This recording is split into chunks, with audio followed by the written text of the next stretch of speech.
I give all praise, glory, and honor to Yahweh, Bahasham, Yahweh Shai, Bahasham, Rakah HaKadosh. Double honors to our apostles and elders of Great Millstone who does lead and rule well. Salutations to all you hopeful like Akim pushing out this word in truth and in sincerity throughout the four corners of the earth.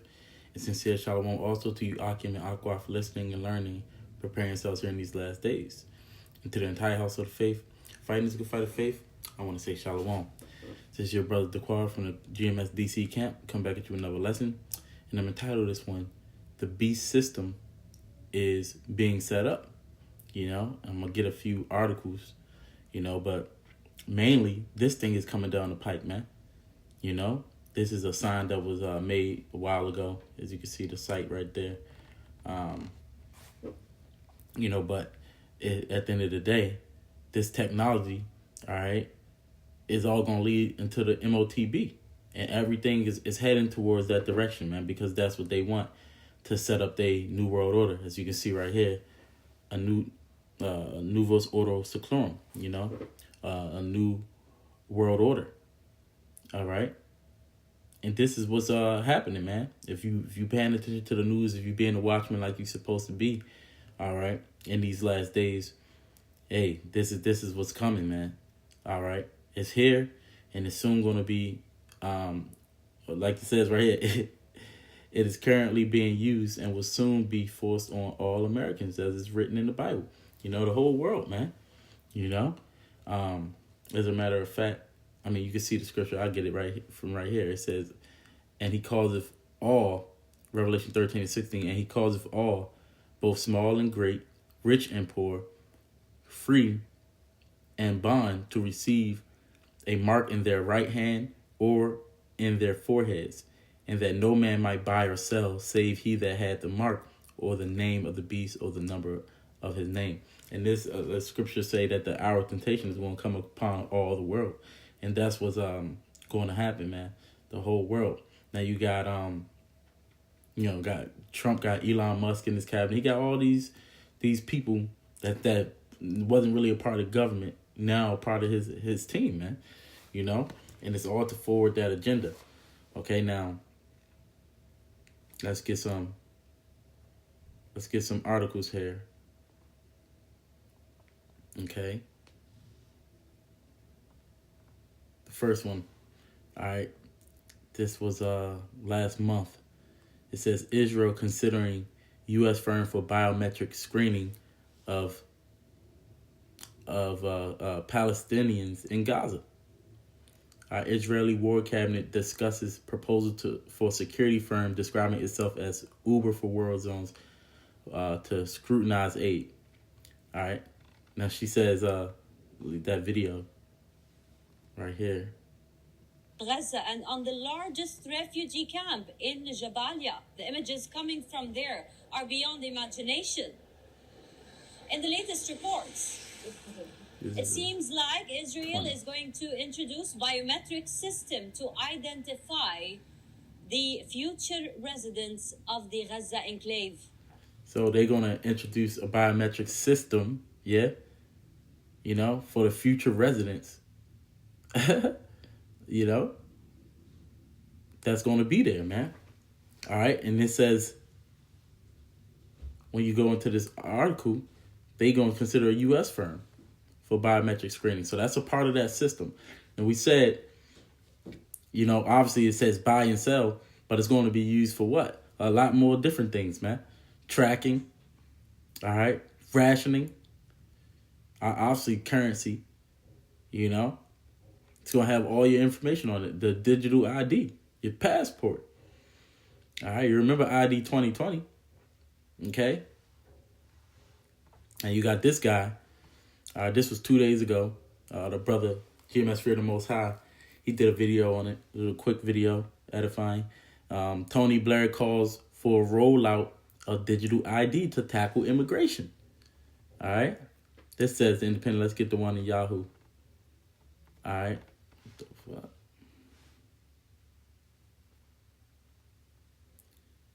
See. All right. Tony Blair calls for rollout of digital ID to tackle immigration and spiraling NHS costs. Let's see what this is. It's going to say it in the article, but I'm not reading all that. All right, so health costs, right? Tony Blair has revived his former government's failed policy of ID cards in a digital form to tackle the challenges that the world, all right, is facing on immigration, health, and taxes. All right, you see how that all goes hand in hand? It's that order out of chaos, man. You know, writing for the Daily Mail, the former prime minister claimed that the lesson of Donald Trump's victory in America is that any politician today who is promising management of the status quo and not fundamental change of it will lose. All right. Sir Tony noted, our taxes are high, our spending levels of public debt are high, and our service outcomes are poor. So we spend more on the NHS than ever before, with more staff than ever before, and service is coming apart at the seams. And this is happening not just there in the UK, it's happening here. So it's happening everywhere. They running up the cost. America's debt, the Pentagon failed to they failed another audit. America's debt has fucking quadrupled, but that's on purpose, to crash this system. And that's what we was telling you, And so they want to use, I want to get to that point, where they go into the digital ID. How is that going to tackle it? All right. Outlining a vision for the future, he said, lower taxes, reduced spending, and improved outcomes have often seemed like the holy grail of governing, desirable but impossible. Modern technology puts this within reach. You see that? Our present system isn't working. This is a time for shaking up. For once in a generation disruption, digital ID is a good place to start. All right. And you're talking about the financial crisis. All right. Let's see. Here we go. It says, we're living through a 21st century technological revolution, every bit as dramatic in its effects, if not more so as the 18th century industrial revolution. That's what it is. This is a different revolution. The former prime minister pointed out that the biggest companies in the world are already tech giants. All right. He wrote, think about how we live and interact with each other. See, this is the Internet of Things. How we use Amazon to shop, mobile phones for banking, Google Maps for directions, apps to watch TV, consume news, and book trains, flights, holidays, and entertainment. And they all use our data to personalize their service. If y'all can't see what's going on, I don't know what the hell to tell you. You got brothers doing these lessons, being diligent, and you still can't see it. If you blind, then if the gospel's hid, it's hid to them that is lost, man. And you blinded by the God of this world.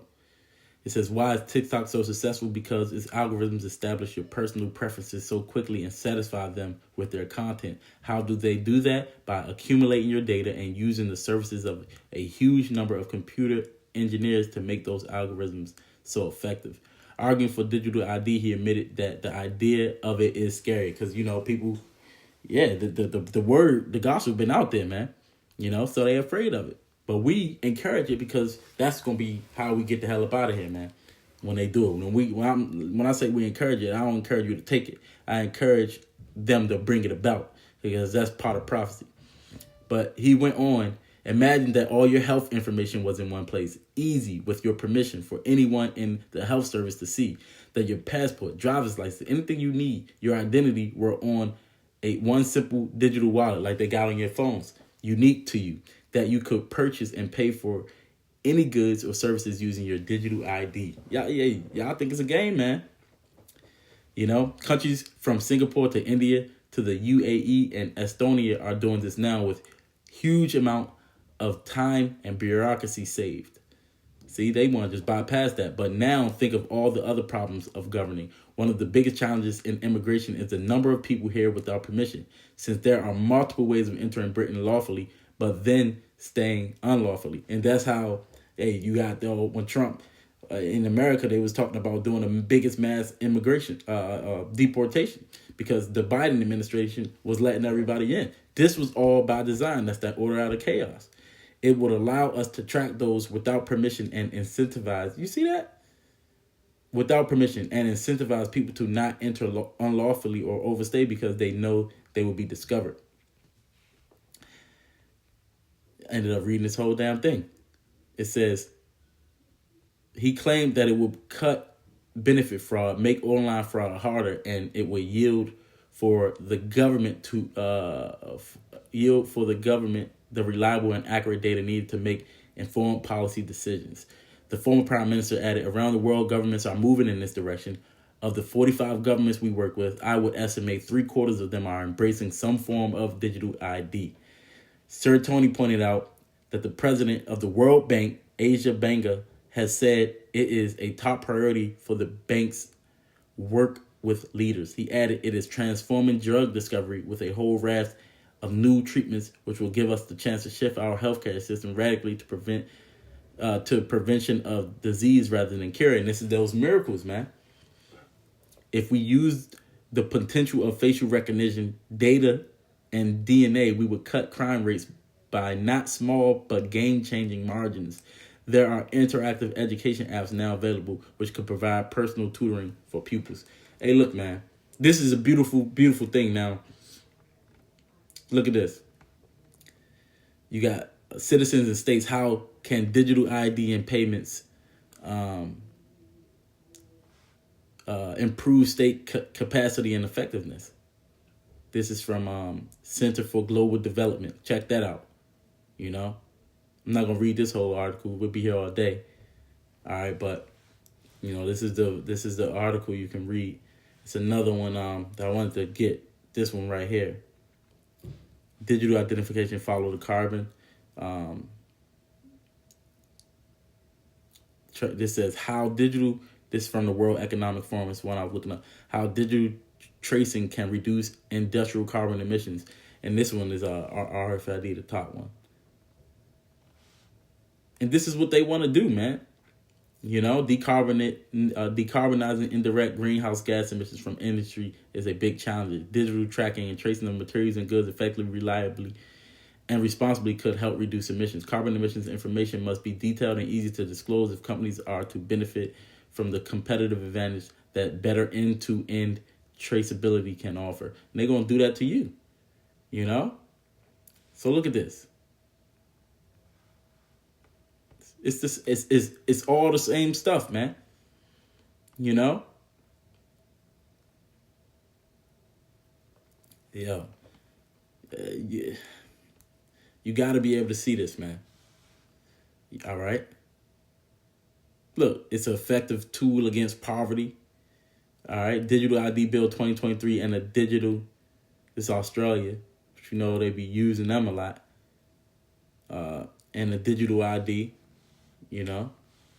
Now, I wanted to touch on,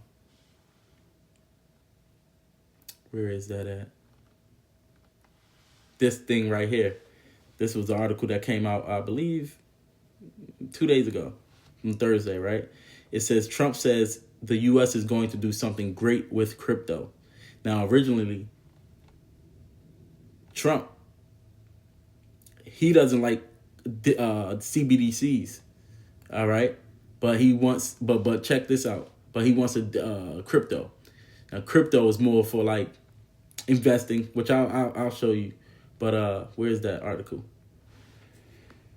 Everyone read. It says President Donald.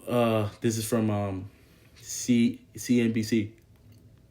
President-elect Donald Trump said that the U.S. is going to become the global leader for cryptocurrency in his upcoming term, and this is the whore, all right, that's riding that beast. Trump's embraced the crypto industry as a welcome pivot for digital currency investors from the stance of the current administration. President-elect Donald Trump said the U.S. is going to become the global leader for cryptocurrency in his upcoming term. We're going to do something great with crypto because we don't want China or anybody else, but others are embracing it, and we want to be ahead. That part. Others are embracing it, and they want to be ahead. And they know that the dollar is done with the formation of the BRICS. This is why they're going into the Middle East, which is a whole nother lesson. You know, but they want to be world leaders, which we know is not going to happen. But they ain't going to go down without a fight. And you got Trump, who's going to be the one to make it happen. You know, it says Trump's. Well, this is just talking about that. A national strategic Bitcoin reserve or stockpile is among Trump's many campaign promises to the growing industry that helped him get reelected. All right. Now, well, first, let's see. I want to show that difference. There we go. So this is the main difference between the CBDCs and cryptocurrencies. All right. Now it's about regulation. CBDCs are issued and regulated by a country's central bank, while cryptocurrencies are decentralized and unregulated, kind of like how they're doing with the energy. Well, most people still going to go with the CBDCs. That's why they're going to develop their own currency. Although he's saying it's not. You got Proverbs. Let's get that real quick. 21 and 1. It says, the king's heart is in the hand of Yahweh, as the rivers of water he turneth it whithersoever he will. So the Lord is controlling this. And also, you got these, and you putting in the minds of these rulers, the Lord, the New World Order, the global elites. They want this to happen. They want the one world currency. All right. CBDCs are a digital form of a country's fiat currency. This is on issuer that use blockchain technology. Some countries that have already implemented CBDCs include China, India, and Cambodia. All right. So it's issued by the country's central bank, while cryptocurrency is generally run by private companies or individuals. All right. Now, Trump doesn't want them to have that, but that's what he's going to do. Just like they got the dollar now. Because it says CBDC's purposes, CBDCs are not meant to be investment vehicles, while cryptocurrencies are often bought and held by investors in the hopes of making a profit, like the stock market. All right.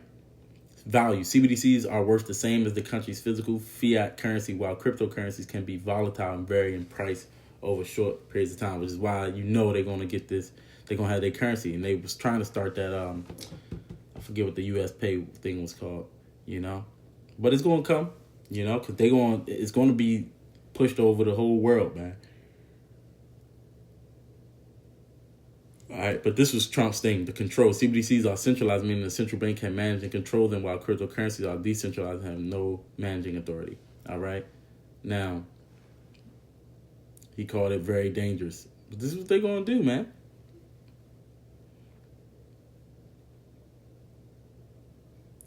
Because that's the way that the world is moving, and he don't want to be behind. All right? This is what's on their dollar bill, man. Where's the image? You see? Novus Ordo Seclorum.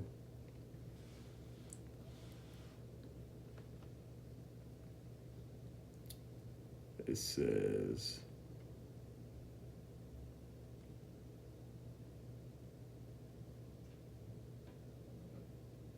a new order of the ages, man. Okay?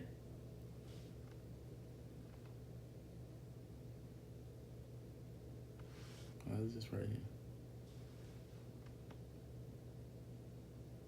here? Central bank digital currencies promise to revolutionize money, do away with cash, hamstring crime, boost financial inclusion, and drive effectiveness. You see how that, And this is that system that's just being built right before your eyes, man. All right? It's being built right before your eyes. Okay? So, I just wanted to show that, it's all right in front of your face, man. And it's coming. It's coming, man. It's here. So prepare yourselves, man. Prepare your hearts, your minds, because this temptation is going to come, man. And you got to trust in the Lord, and walk by faith and not by sight. With that, I want to give all praise going on to Yahweh Bahasham, Yahweh Shai Bahasham Kakatash. The next one, I want to say Shalom.